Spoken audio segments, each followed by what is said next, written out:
All right, let's kick off another deep dive.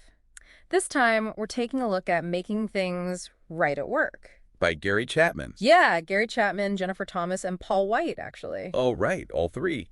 And, you guys have shared some really tricky situations you've encountered at work, and Yeah.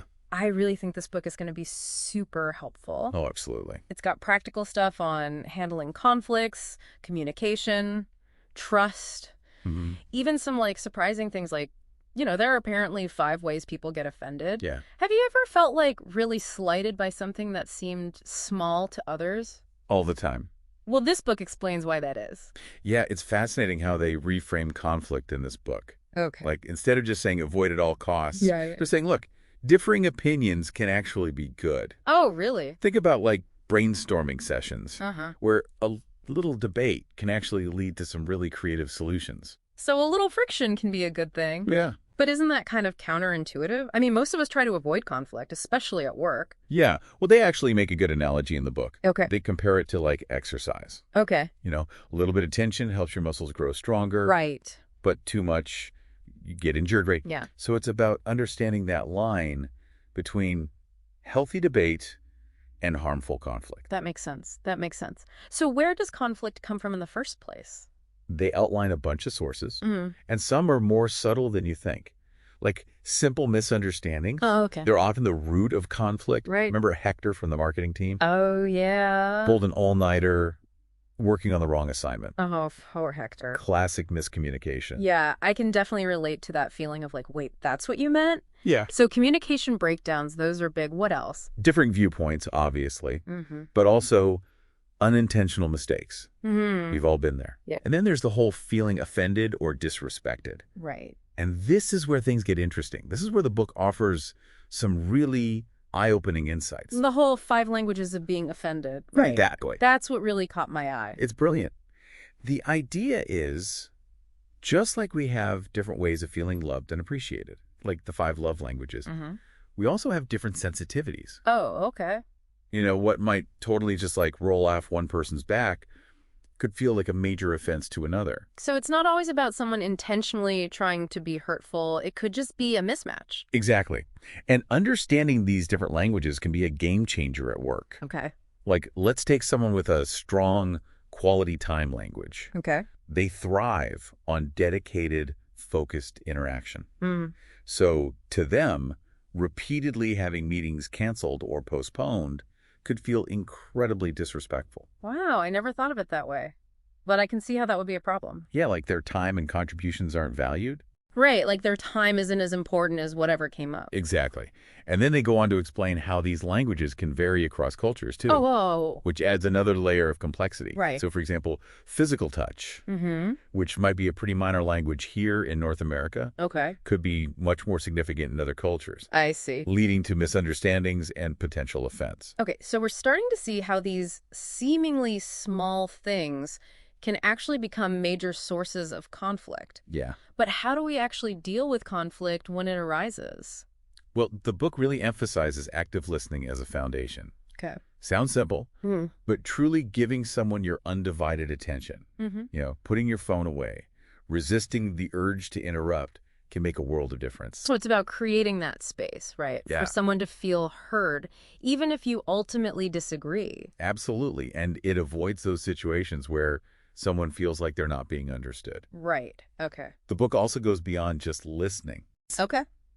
emphasizing the importance of confirming what you've heard Mm-hmm. and summarizing the other person's points back to them. That makes a lot of sense. I know I feel so much better when I feel like someone is truly trying to understand where I'm coming from. Yeah. Even if we don't see eye to eye on everything. For sure. So we've got active listening. We're trying to understand each other's languages of offense. What else is crucial for effective communication?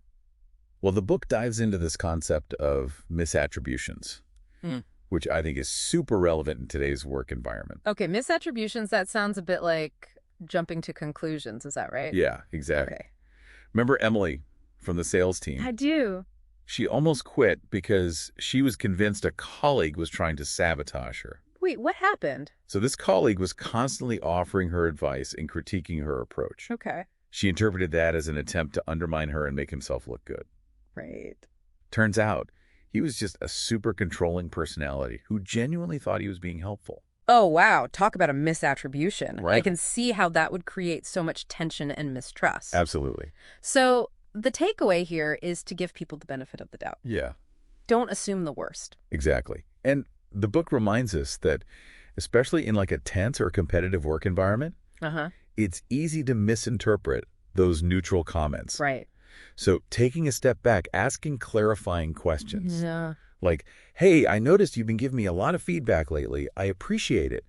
But I'm curious, what's motivating that? Yeah. Yeah. That can be so helpful. Great tip. Direct and honest communication, even when it's uncomfortable, Yeah. is so crucial. And speaking of communication pitfalls, the book also tackles the issue of indirect communication. Yeah. Okay. You bet. They argue that indirect communication, Okay. things like sugarcoating bad news, Mm-hmm. passive-aggressive comments, Yep. avoiding difficult conversations, Mm. that's a major red flag. Oh, really? Creates an environment where people feel like they can't be honest. Right. And that breeds resentment and mistrust. Okay. So give me an example. What does that actually look like? So they give an example of a team that consistently missed their sales targets. Okay. But instead of acknowledging the problem directly, Yeah. the manager kept saying things like, we're facing some headwinds, but I'm confident we'll turn things around. Oh, I see. It created this culture of denial Right. and ultimately made it much harder to address the underlying issues. Right. Because everyone knows there's a problem, Yeah, but no one's willing to actually name it. exactly. Okay, I'm really curious to hear more about how to navigate those difficult conversations. But before we get into that, Okay. we're going to take a quick break. Stay tuned for part 2, where we'll be exploring the art of apologizing in the workplace. Ooh, good one. And it's not as simple as just saying, I'm sorry. Welcome back. We're still deep in the trenches with making things right at work, and I'm really curious about that whole apology thing we were about to unpack. It's something a lot of people struggle with, huh? Oh, absolutely. Apologizing, especially in a professional setting, can be really vulnerable. Yeah. It's often seen as admitting weakness or opening yourself up to blame. Right. But the book makes a compelling argument for why mastering the art of the apology is actually a sign of strength. Okay, so why are apologies so tricky in the workplace then? Well, there are a lot of barriers, both internal and external. Yeah. Internally, we might fear damaging our reputation or losing credibility or even, jeopardizing our job security. Right. Yeah. There's also the whole ego thing, right? Yeah. Admitting fault can be a blow to our pride. It can be tough. And externally, some workplaces just don't foster a culture of accountability and forgiveness. It's like that saying, it's business, not personal. Right. But the thing is, work is personal. We spend so much time with these people. We build relationships. We invest emotionally. Yeah, So when things go wrong, it's bound to get personal, absolutely. even if we try to pretend it doesn't. Yeah. And the book does a great job of acknowledging that emotional complexity, Mm-hmm. normalizes those feelings of discomfort and vulnerability that come with apologizing. Right. But it also stresses that those tough conversations, those moments of owning up to our mistakes, are crucial for building trust Right. and strengthening relationships. Okay, so how do we get past those barriers then? How do we learn to apologize effectively? Well, first, it's about recognizing that a genuine apology is a powerful tool for repair. Yeah, okay. It's not about groveling or shifting blame. Right. It's about taking responsibility for our actions and their impact. And remember, it's not about being perfect. Okay. It's about demonstrating a willingness to learn and grow. Okay. I can see how shifting that perspective, from apology as weakness to apology as a growth opportunity, Yeah. I can see how that can make a difference. But it's still tricky, right? What if you've really messed up? Right. Is a simple I'm sorry ever enough? That's where those 5 apology languages come in. Just like we all have different ways of feeling loved and appreciated, Right. we also have different ways that we want to hear an apology. Oh, okay. And the book goes into detail about these languages, Yeah. giving us a framework for crafting apologies that truly resonate. Okay, so remind me, what are those 5 languages again? So they are expressing regret, Uh-huh. accepting responsibility, Okay. making restitution, Okay. genuinely planning change, Right. and requesting forgiveness. So it's about going beyond a simple I'm sorry and tailoring it to the person you've wronged. Exactly. Yeah. Let's say you miss a deadline and it causes a major problem for your colleague. Okay. If their primary apology language is accepting responsibility, Hmm. a simple "I'm sorry" might not cut it. Okay. They need to hear you acknowledge that you dropped the ball Right. and own the consequences of your actions. So something like, I take full responsibility for missing the deadline. I understand that it put you in a really tough position, and I sincerely apologize for the added stress and pressure. Perfect. You've acknowledged the mistake, you've owned the impact, and you've expressed regret. Right, That's so much more powerful than a generic, "oops, my bad." right. This is so insightful. I can already see how understanding these languages can help avoid those frustrating, I said I was sorry, what more do you want situations. Absolutely. It's about speaking their language. Right. And the beauty of this framework is it applies not just to major blunders, but also to those everyday misunderstandings and micro offenses, Mm-hmm. that can really chip away at workplace relationships. Right, yeah. It's about being mindful of how our actions impact others and taking those small but significant steps to repair and rebuild connection. Okay, so we've apologized, hopefully using the right language, but what happens when there's still that lingering tension? Right. What if the relationship feels damaged, even after we've owned our mistakes and expressed remorse? That's where the concept of letting go comes in. And the book emphasizes that this is often the most challenging part. Yeah. It's one thing to apologize, it's another thing to release those feelings of anger, resentment, and hurt. Letting go, it sounds so simple. Yeah. But in practice, it can be so hard. It's like we're wired to hold on to those grudges. You're right. And making things right at work acknowledges that tension. It doesn't offer any quick fixes or easy solutions, Right. but it does provide a framework for understanding what letting go is, Okay. and importantly, what it is not. Okay, so break it down for me. What is it, and what's the difference between letting go and just pretending everything's okay? Great question. Letting go doesn't mean forgetting what happened or minimizing the impact of the offense. Okay. It's not about condoning the behavior or saying it was okay. Right. And it's definitely not about suppressing your feelings or pretending everything is fine when it's clearly not. So if it's not about any of those things, what is it about? What does it actually mean to let go? At its core, letting go is about releasing the emotional hold that the offense has on you. It's about choosing not to let that anger, resentment, or bitterness define you or control your experience. It's about reclaiming your power and choosing peace over prolonged suffering. So it's not about condoning the behavior, it's about choosing to not be ruled by your reaction to it. Exactly. And they make a really important point in the book. Sometimes we have to let go even when the person who wronged us doesn't apologize. Wait a minute, that's a tough one. How are we supposed to just let it go when they're not even owning up to their part? It's definitely challenging, and the book doesn't sugarcoat that, but it argues that sometimes letting go is the only way to free ourselves from the pain. So it's about recognizing that sometimes the apology we're longing for might never come, Yeah. and holding on to that expectation is just prolonging our suffering. Exactly. It's about accepting what is, even if it's not what we wanted or hoped for, Right. and making a conscious choice to move forward. Wow, this is heavy stuff. I'm starting to see how making things right at work goes way beyond the surface level tips and tricks. Yeah. It's really about these deeper emotional processes that are essential for healthy relationships, you know? Absolutely. And the book does provide some practical guidance for navigating these challenging emotional terrains. But before we dive into those strategies, let's take a quick pause. Stay tuned for part 3, where we'll explore how to rebuild trust after it's been broken, and why sometimes the hardest person to forgive is ourselves. And we're back. So we're wrapping up this deep dive into making things right at work. And we've talked about a lot, like all those different ways people get offended, the power of an apology, and how hard it can be to let go. But there's one more piece we got to talk about: trust. Absolutely. Trust is really the foundation of any healthy relationship, whether it's personal or professional. Yeah, for sure. And rebuilding trust after it's been broken can feel like a huge task. Right. But making things right at work actually offers some really solid advice on how to navigate that. Okay, so let's talk about rebuilding trust. Where do we even begin? Well, the book breaks down the nature of trust into 3 core components: competence, consistency, and character. The 3 C's of trust. Yes. I remember reading about that. Could you remind me what each of those means in practice?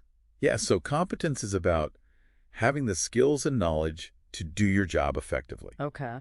Showing up prepared, meeting deadlines, delivering on your promises. Right. Consistency is about being reliable and predictable in your actions. Okay. Showing up on time, following through on commitments, behaving in a way that aligns with your words. Gotcha. And then character is about integrity, honesty, trustworthiness. Mm-hmm. It's about being ethical, treating others with respect, and doing the right thing even when no one's watching. Right. So when we see all three of those C's, we feel like we can rely on someone, we can predict their behavior, and we know they have our best interests in mind. Exactly. But what happens when one or more of those components is missing? That's when trust starts to break down. Maybe a colleague consistently misses deadlines, showing a lack of competence. Okay. Or maybe someone gossips behind their coworkers' backs, revealing a flaw in their character. Right. These actions can chip away at that foundation of trust. Yeah, and rebuilding trust in those situations can feel pretty daunting, like trying to piece together a broken vase. Is it even possible to fully restore it once it's been damaged? It definitely is possible, Okay, good. but it takes effort, patience, and a commitment from both people involved. Okay. The book outlines a bunch of strategies for rebuilding trust, both for when you're the one struggling to trust someone and when you're the one who's broken someone's trust. Okay, so let's say I'm the one who messed up. I've made a mistake that's damaged someone's trust in me. What are some concrete steps I can take to start repairing that? The first step is acknowledging the mistake and taking ownership without making excuses. Okay. Then, offer a sincere apology using those apology languages we discussed, tailoring your words to that specific person you've wronged. So it's not enough to just say, I'm sorry. I need to show genuine remorse and a willingness to make things right. Exactly. And that might mean going above and beyond to meet future deadlines, being more transparent, actively seeking feedback to make sure you're meeting their expectations. It's about showing them, not just telling them, that you've learned and that you're committed to earning back their trust. That makes a lot of sense. It's about rebuilding trust through those consistent actions over time. Right. But what about the other side? What if I'm the one who is struggling to trust someone? How do I move past those feelings of betrayal or hurt? Well, that's where the letting go piece comes in. Yeah. It's about recognizing that holding on to anger and resentment really only hurts you. Right. It doesn't punish them, it just keeps you stuck. But letting go doesn't mean condoning their behavior. Right. It's not about saying it was okay. Exactly. It's about recognizing that you can't control what they did, but you can control how you react to it. Okay. You can choose to release those negative emotions and focus on your own well-being. It's like taking back your power and choosing peace. Absolutely. That's a powerful way to think about it. But even when we understand the importance of letting go, sometimes it's still really difficult to actually do it. Oh, for sure. It's a process, not a switch. And sometimes it requires seeking support from a therapist or a friend, even a mentor, to help you through those emotions. This whole conversation has been really eye-opening. This book is so much more than just a guide to workplace etiquette. It really dives into the complexities of human relationships, conflict, and forgiveness. It really does. And it reminds us that we all make mistakes. Yeah. We all have moments where we fall short, and that's okay. The key is to approach those situations with a willingness to learn, to grow, and to make amends. So as we wrap up, what's the one key takeaway you'd like to leave our listeners with? I think it's to remember that building and maintaining trust is an ongoing process. It takes effort, open communication, and vulnerability. But the rewards are huge: stronger relationships, increased productivity, and a more positive experience for everyone. Well said. This deep dive into making things right at work has given us all a lot to think about. Remember, even those small changes in our communication and behavior can have a big impact, creating a more harmonious and productive environment for everyone. Thanks for joining us.